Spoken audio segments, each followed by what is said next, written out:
A nosotros nos educan para convertirnos en un engranaje más del sistema. Sócrates era un man muy teso, ¿no? Era un man muy teso. De Sócrates se sabe muy poco en realidad porque él no escribió nada, huevón. Todo lo que se sabe de Sócrates es gracias a Platón y a todos sus alumnos, porque ese hijo de puta nunca escribió nada a mano. Lo único que se dedicaba era a dar clases y a repartir el conocimiento de manera gratuita. Se sabe que Sócrates era un man feo, era un man bajito, gordito, calvo y que no era muy agraciado, pero que era una chimba de persona. O sea, que ese marica era una rechimba de man, parce. Y resulta que como a los 60 y punta de años más o menos, gracias a sus enseñanzas, pues se muestra de cierta manera como en contra de lo que estaba haciendo el gobierno en aquel tiempo. Tenemos que tener en cuenta que él le enseñaba a puros jóvenes, él preparaba a los jóvenes para la adultez, porque muchos de ellos iban a salir a ocupar cargos importantes en la República. Y él comienza a impartir un tipo de enseñanza que de cierta manera estaba en contra de quienes gobernaban en aquella época, entonces fue culpado por cargos de algo parecido a traición, como de envenenar la mente de los jóvenes para ponerlos en contra del gobierno y de la misma nación. Algo así fue un cargo de esos todos raros, huevón. Pues resulta que Sócrates estaba convencido de todo lo que estaba enseñando. Él estaba convencido de que no estaba diciendo más que la verdad y lo estaban condenando a muerte por decirla, por mostrársela a las personas. Entonces le dicen, bueno, usted verá si se quiere arrodillar, pida clemencia y siga con vida o muera bajo el consumo de cicuta. Pues decidió tomar cicuta, el nombre de la verdad y de todo lo que le había enseñado a los jóvenes. De esta manera, su muerte solo confirmaría que lo que enseñó era lo que debían de haber aprendido. Fue capaz de dar su vida en nombre de sus ideales, que pocos son capaces de hacerlo. Chimba tener en el colegio profesores que siguen como el Muñe. Es que ¿sabes cuál es la diferencia, huevón? Que ustedes están aquí en streaming no por obligación. A ustedes nadie los está obligando aquí a venir. Y si están aquí es porque les gusta este tipo de cosas. En el colegio pasa algo totalmente diferente. La gente va al colegio por obligación. Por ende, ellos físicamente están en un aula de clase, pero mentalmente están en otro lugar en el espacio-tiempo. Esa es la gran diferencia. Por eso yo, por ejemplo, que chimba, yo de profesor sería igual y yo me metiera en el tema y yo, papi, y tú Sócrates, huevón, y yo diciéndoles esto, contándoles, por ejemplo, acerca de Diógenes y de cómo Diógenes se lleva a la mala con Platón, porque Platón también, yo considero que Platón falló de pronto a las enseñanzas primordiales de Sócrates. Platón, a consideración mía, se volvió un niño pupi, la verdad, y se dejó llevar por los beneficios que eso le daba. Y Diógenes lo cogía y lo golpeaba, papi. Yo, qué chimba, yo, por ejemplo, en un salón contando todas esas cosas, huevón. Pero, mano, es que se me daña a mí se me daña el genio muy fácil y ver a un hijo de que no me está poniendo cuidado, que yo estoy explicando y la gonorrea ya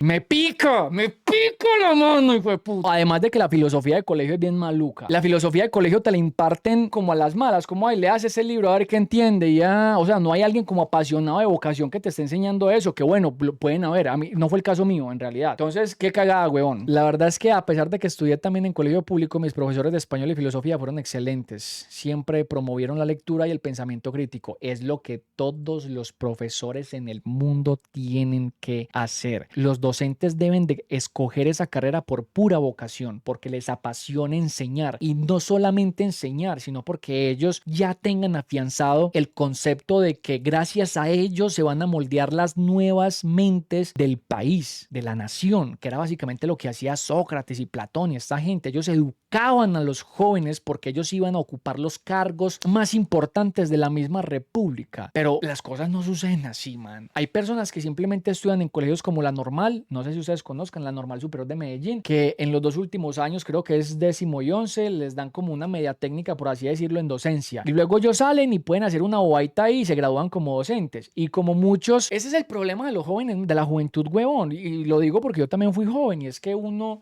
sale del colegio sin saber qué hacer. Por lo mismo, porque a vos te educaron para ser productivo y nada más. Entonces vos salís como, ¿qué hago? ¿Qué hago? Necesito plata, quiero estudiar algo que me dé plata. Y claro, como ya tienen, entre comillas, una media técnica, pues terminan tirándose por la docencia, pero muchos de ellos son nefastos, huevón, enseñando, y terminan ocupando cargos de profesores en colegios públicos y maricadas así, y son el típico profesor que uno dice, ay, qué pereza la materia de marica, hermano, porque no hace un carajo. Pana, muy duro ser un filósofo hoy en día, no, duro porque no vas a tener cómo sobrevivir sobrevivir. Los filósofos son muy mal pagos y nadie quiere la filosofía hoy en día. Qué irónico, ¿no? Qué irónico que en la antigüedad los filósofos le impartieran clases a quienes iban a ser emperadores, como Nerón, Marco Aurelio, por ejemplo. Irónico, ¿no? Y ahorita la filosofía se ha echado de lado, a nadie le importa, a la gente le importa un carajo la filosofía y tienen tachados que tampoco pues es que esté muy lejos de la realidad, que todos los filósofos son marihuaneros y pues, de cierta manera sí. Pero qué cagada, huevón, la filosofía se ha dejado mucho de lado porque a la gente y a los gobiernos ya no les importa hacerse preguntas que cuestionen su existencia. A nosotros nos educan para convertirnos en un engranaje más del sistema. A vos te educan para ser productivo.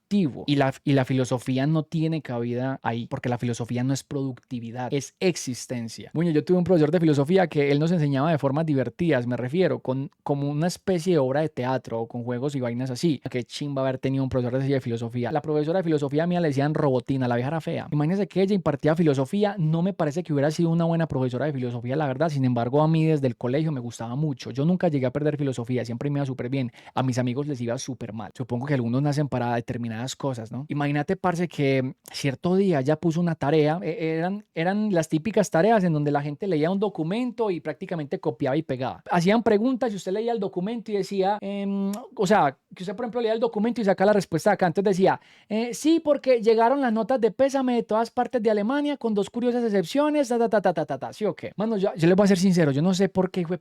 Pero yo ese día llegué a mi casa inspirado. En mi casa no había nadie, mi mamá trabajaba, mi hermanita mayor ya se había ido de la casa y mi hermanita menor creo que también estaba trabajando. Yo llegué a la casa, lavé cocina, era de noche y dije, me voy a poner a hacer tareas. Resulta que nos había dejado un documento en donde yo no recuerdo muy bien cómo era, pero era básicamente como la historia de una persona, de una mujer, y la mujer relataba ciertas cosas que le sucedían. Entonces luego en el taller, en la tarea, venían ciertas preguntas, pero la manera en cómo estaban formuladas se prestaban para contestarlas de muchas, pues de muchas otras formas. Sin embargo, se podía hacer la típica solución de copiar y pegar. Ay, llegaron o sea, como todo uno se hacía tareas allá, yo ese día me sentía inspirado. Yo leí esa historia y cuando leí la pregunta, la respondí. Yo dije, a mí me importa un culo, siempre me va bien en filosofía. Voy a intentar algo diferente. Lo que me salga, lo que yo piense. Leí el documento, leí la historia y la pregunta, por ejemplo, decía, ¿por qué se sentía aprisionada Adriana? Por ejemplo. Y yo dije, así como les hablo a ustedes, eso fue muy extraño porque fue la única vez, la primera vez que yo hice algo así en el colegio. Eso no lo decía en ningún lado del documento, pero yo comencé. A consideración mía, Adriana se sentía prisionera de su propio cuerpo. Ella no era capaz de tener acciones con sus propios amigos debido a...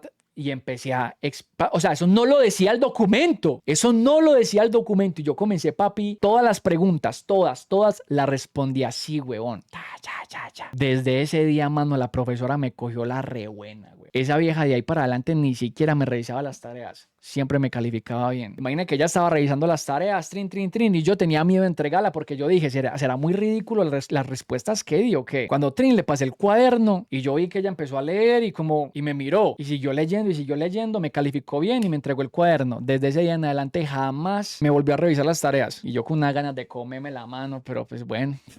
Me hubiera gustado que hubiera sido una profesora más chimba, pues como la que muchos de ustedes relatan de filosofía, pero pues bueno, es lo que me tocó. Hay ciertos estudios que dicen que cuando usted transcribe un documento, aprende por el mero hecho de transcribirlo. Sin embargo, yo difiero en parte de eso, mi hermano, porque en el colegio mío al menos, que era un colegio público en Enciso, todas las tareas se basaban en eso. Por ejemplo, sociales. En sociales, vos sociales te la pasabas todas las clases transcribiendo la constitución política y unas maricadas más malucas, huevón. ¡Uy! ¡Qué horror de clase, hermano! ¡Qué horror de materia! Y yo no me acuerdo de ni chimba de eso, papi. Pero cuando hay una digestión, cuando vos lees algo, ¿no? Lo analizás y sacás conclusiones, yo creo que ahí viene el verdadero aprendizaje. Me pasó algo parecido con religión, que prácticamente era catequesis. La religión en el sistema educativo de nosotros no se debería llamar religión, se debería llamar catolicismo. Eso no es religión. Se supone que Colombia es un país laico, hágame el favor, en donde la religión está desligada totalmente al gobierno, a lo que es la nación. Y parece que es pura mierda, porque en el colegio es que clases de religión es puro catolicismo, te enseñan la Biblia y el versículo yo no sé qué. Es más, en mi colegio público, huevón, el que nos daba religión, al menos los primeros años cuando yo entré, era un man que el man había sido seminarista y yo no sé qué. Lo único que enseñaba era de Cristo y si usted no creía en Dios lo ponía a perder, hágame el favor, aunque yo creía en Dios en esa época. Eso es catolicismo, huevón.